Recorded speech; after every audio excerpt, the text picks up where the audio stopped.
Olá, estudantes, eu sou a professora Janaína Cariolano. E a minha unidade que eu vou estar aqui tratando com vocês é a unidade de gestão inovadora em recursos humanos.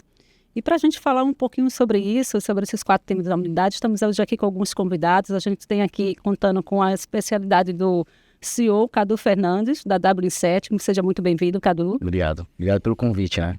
Eu que agradeço.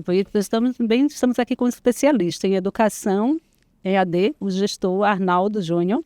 Seja muito bem-vindo, Arnaldo. Obrigado, professor. É um prazer estar aqui com vocês. Que coisa boa, né? Então, a gente vai começar agora falando um pouquinho sobre a primeira unidade do nosso e-book, que é a evolução e o mundo do trabalho, né? A questão da renovação dos recursos humanos. Vamos falar um pouquinho sobre isso. Cadu, o que você traz para a gente sobre essa questão, né, da evolução do novo mundo de trabalho? Como é que está aí o conceito na área de recursos humanos? Então, pelo que a gente entende, eu trabalho em tecnologia, né? Eu trabalho com a W7, né? Nossa empresa é uma empresa de tecnologia, hoje muito focada em inteligência artificial, né? E automação, enfim. A gente atua muito forte com essa inovação e isso traz um constrangimento, uma mudança dentro do RH. Então, as profissões que ontem, né, que no passado elas eram muito usuais, existiam muitas pessoas atuando de uma forma muito direta, essas profissões elas estão gradativamente sumindo, né? Elas deixam de existir, mas abrem outras oportunidades dentro do mesmo segmento. O que a gente entende com essa questão, né, da mudança do trabalho, a mudança, né, dos perfis de trabalho, muda também a mentalidade de quem atuava naquele determinado segmento. Então, a pessoa às vezes trabalhava num call center, né? Ele atuava ali fazendo atendimento de nível 1, nível 2, seja lá como for. Esse tipo de trabalho provavelmente não vai existir mais. Não que ele vai zerar, mas o volume de negócio ele vai cair demais, ele vai reduzir muito. Então esses profissionais, se eles não se atentarem e olharem para o mercado da inovação, para esses novos segmentos, esses novos produtos e serviços que estão surgindo e não se requalificar, não muito longe, esses caras vão ficar sem trabalho, sem um emprego, né? Sem uma colocação no mercado mesmo. Então a gente enxerga que a tecnologia, cada vez mais, não que ela está substituindo o homem, mas ela está criando novas opções de trabalho. E se as pessoas não se atentarem para fazer essa requalificação, olharem para o mercado, as oportunidades que estão surgindo, que são muitas hoje, ele acaba ficando sem o trabalho, sem a renda mensal, né? Sem eu ter um trabalho para ele executar. Então é isso que a gente enxerga olhando para a tecnologia. Existem possibilidades, existem oportunidades, seja na parte de desenvolvimento, na parte de IA mesmo, muitas oportunidades abrindo, mas para que a pessoa chegue e encontre um espaço para ele no mercado, existe uma mudança realmente do mindset, do pensamento dele, e uma requalificação, seja um treinamento, seja como for. Eu vejo isso, Carlos Eduardo e a professora Janaína, como uma evolução para a educação. Quando você coloca na sua fala que aquele indivíduo ele não está se requalificando, ele vai ficar para trás. Ficando para trás, ele talvez não consiga uma ascensão no mercado de trabalho. E aí eu, como gestor de escola, né, eu vejo que a educação ela tem que fazer com que esse indivíduo passe a buscar uma qualificação, mas através do estudo, através da educação.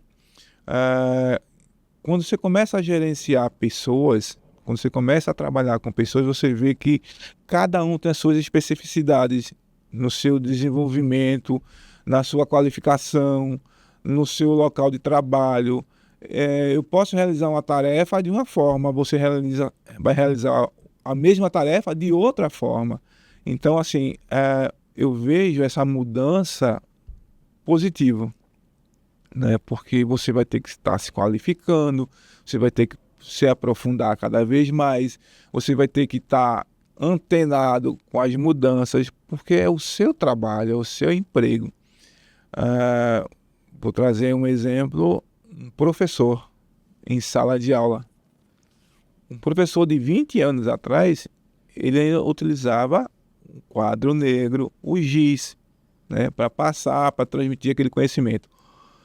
Esse mesmo professor de 20 anos atrás, com as novas tecnologias hoje que existem dentro da educação, talvez ele não vá ficar confortável porque ele não quis aprender, não quis seguir a evolução, a mudança. E aquele professor que está inserido no novo modelo vai se sobressair, porque os estudantes que vão estar assistindo a aula serão aqueles estudantes da mesma época do professor, que está antenado, que está com a tecnologia.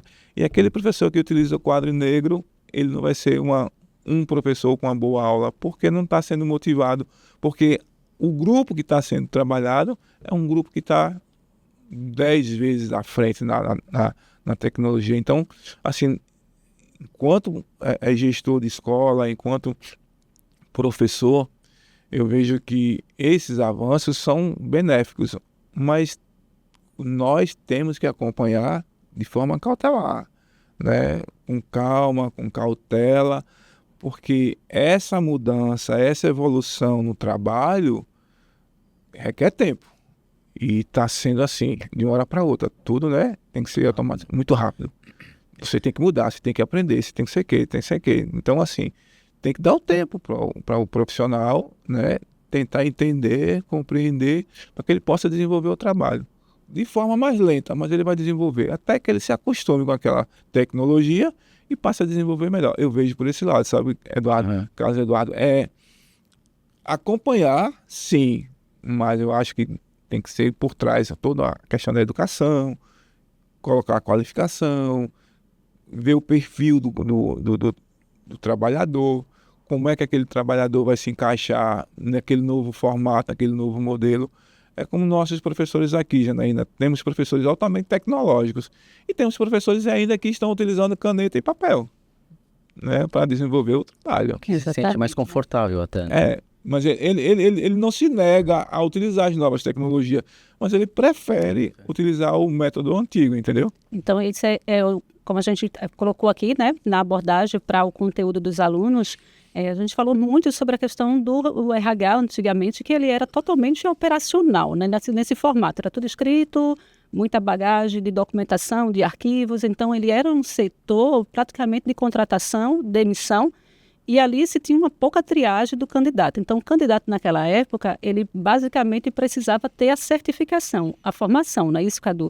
E hoje, com essa nova inovação aí do mercado de trabalho, como a Arnaldo bem colocou, né, se faz necessário, né, o uso dessa ferramenta, como é que está assim, sendo usado dentro da área de recursos humanos, a filtragem desse profissional, porque às vezes o aluno, ele está no curso, está na formação, e ele tem um entendimento muito básico, acreditando que basta só a formação. E é como o Arnaldo colocou, precisa ser um leque, né? Um conjunto de coisas, a gente precisa desenvolver aí a soft skill, não só o lado da hard skill. Tu pode falar um pouquinho para a gente sobre isso, Camila?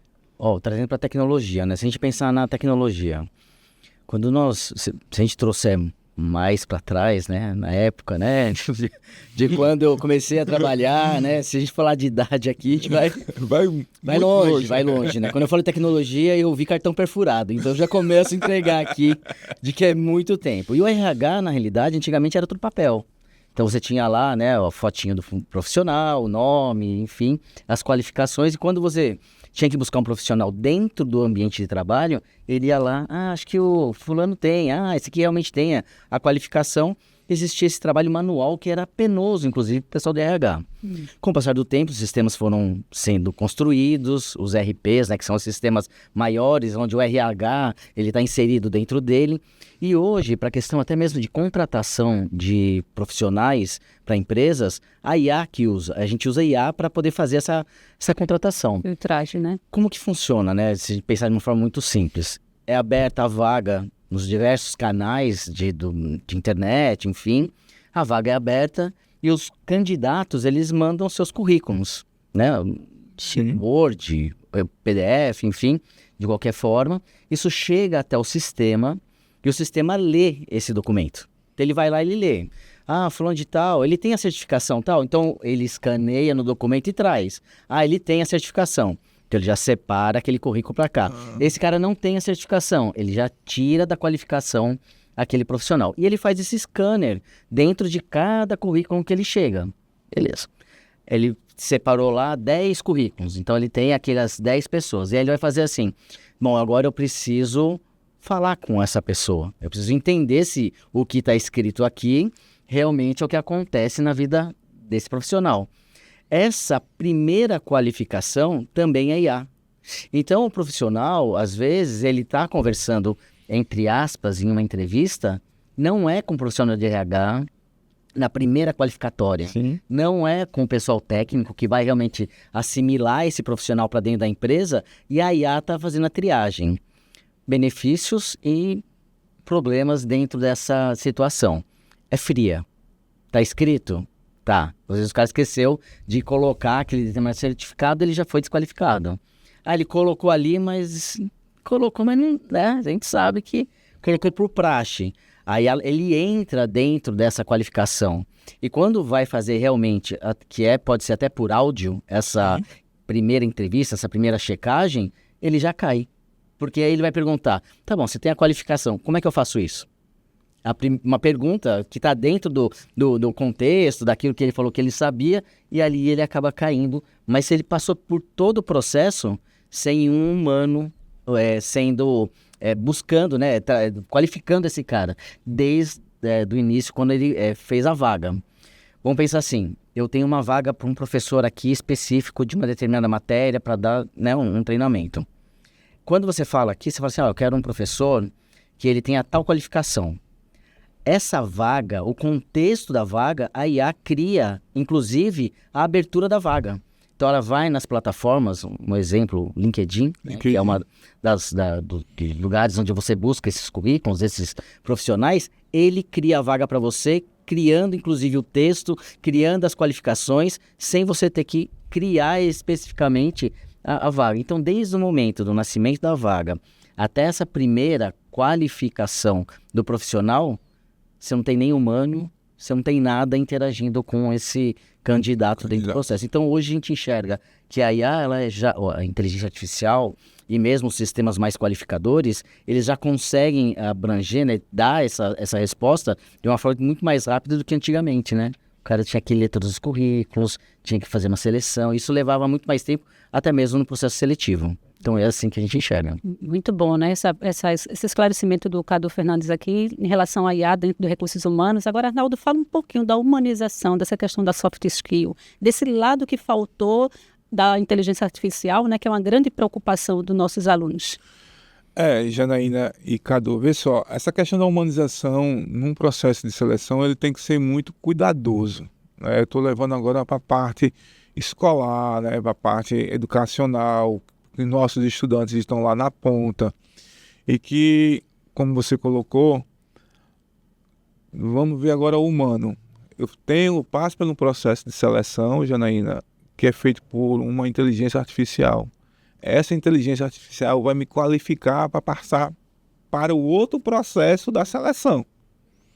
Nesse outro processo da seleção, vem a questão humana, o tratamento, como é que eu vou me portar, como é que eu vou resolver um determinado problema, diante de um problema dentro da empresa, como é que eu vou me comportar, né? Qual é o meu tom de voz, como eu me comporto diante dos meus colegas. Então, essa questão humana dentro de um processo de seleção, por exemplo, um professor, quando vai chegar numa escola a se apresentar, é praxe, todos os gestores, visualizar postura, conversa, né, as pretensões que a pessoa, o candidato está, né, na vaga vai apresentar, se ele vai estar disposto a usar a camisa da empresa ou então a camisa da escola, né? Essa questão humana, o tratamento. E aí, antes da gente começar nosso bate-papo, eu estava conversando com o Cadu na minha sala, e aí a gente teve uma conversa assim,